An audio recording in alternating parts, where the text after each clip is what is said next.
Introduction. The cosmological character of early Greek philosophy.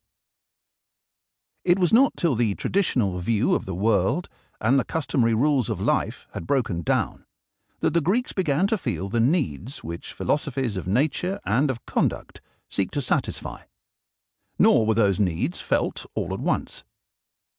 The ancestral maxims of conduct were not seriously questioned till the old view of nature had passed away, and for this reason the earliest philosophers busied themselves mainly with speculations about the world around them. In due season, logic was called into being to meet a fresh want. The pursuit of cosmological enquiry had brought to light a wide divergence between science and common sense, which was itself a problem that demanded solution, and moreover constrained philosophers to study the means of defending their paradoxes against the prejudices of the unscientific. Later still, the prevailing interest in logical matters raised the question of the origin and validity of knowledge, while, about the same time, the breakdown of traditional morality gave rise to ethics. The period which precedes the rise of logic and ethics has thus a distinctive character of its own, and may fitly be treated apart. Footnote. It will be observed that Democritus, 460 BC to 370 BC, falls outside the period thus defined. The common practice of treating this younger contemporary of Socrates, along with the Pre-Socratics, obscures the historical development altogether. Democritus comes after Pythagoras, and he has to face the problems of knowledge and conduct far more seriously than his predecessors had done. End of footnote. The traditional view of the world. It must, however, be remembered that the world was already very old when science and philosophy began. In particular, the Aegean Sea had been the seat of a high civilization from the Neolithic age onwards, a civilization as ancient as that of Egypt or of Babylon, and superior to either in most things that matter.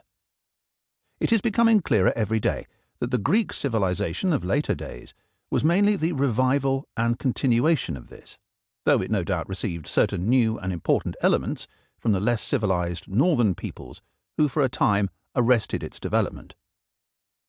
The original Mediterranean population must have far outnumbered the intruders, and must have assimilated and absorbed them in a few generations, except in a state like Sparta, which deliberately set itself to resist the process.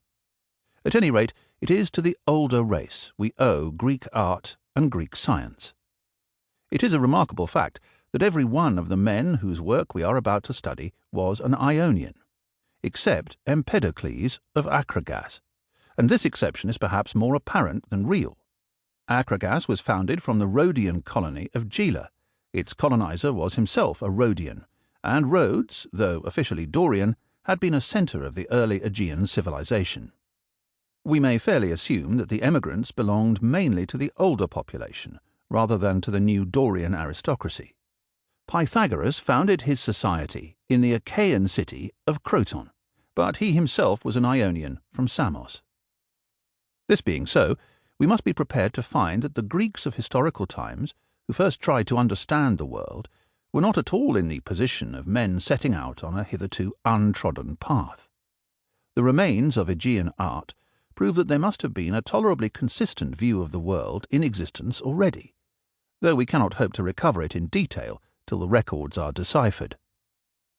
The ceremony represented on the sarcophagus of Hagia Triada implies some quite definite view as to the state of the dead, and we may be sure that the Aegean people were as capable of developing theological speculation as were the Egyptians and Babylonians. We shall expect to find traces of this in later days, and it may be said at once that things like the fragments of Heraclitus of Syros are inexplicable except as survivals of some such speculation. There is no ground for supposing that this was borrowed from Egypt, though no doubt these early civilizations all influenced one another.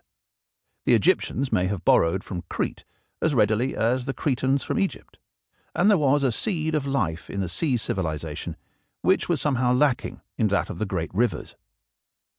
On the other hand, it is clear that the northern invaders have assisted the free development of the Greek genius by breaking up the powerful monarchies of earlier days and above all by checking the growth of a superstition like that which ultimately stifled Egypt and Babylon. That there was once a real danger of this is suggested by certain features in the Aegean remains. On the other hand, the worship of Apollo seems to have been brought from the north by the Achaeans, and indeed what has been called the Olympian religion was, so far as we can see, derived mainly from that source. Still, the artistic form it assumes bears the stamp of the Mediterranean peoples, and it was chiefly in that form it appealed to them. It could not become oppressive to them, as the old Aegean religion might very possibly have done. It was probably due to the Achaeans that the Greeks never had a priestly class, and that may well have had something to do with the rise of free science among them.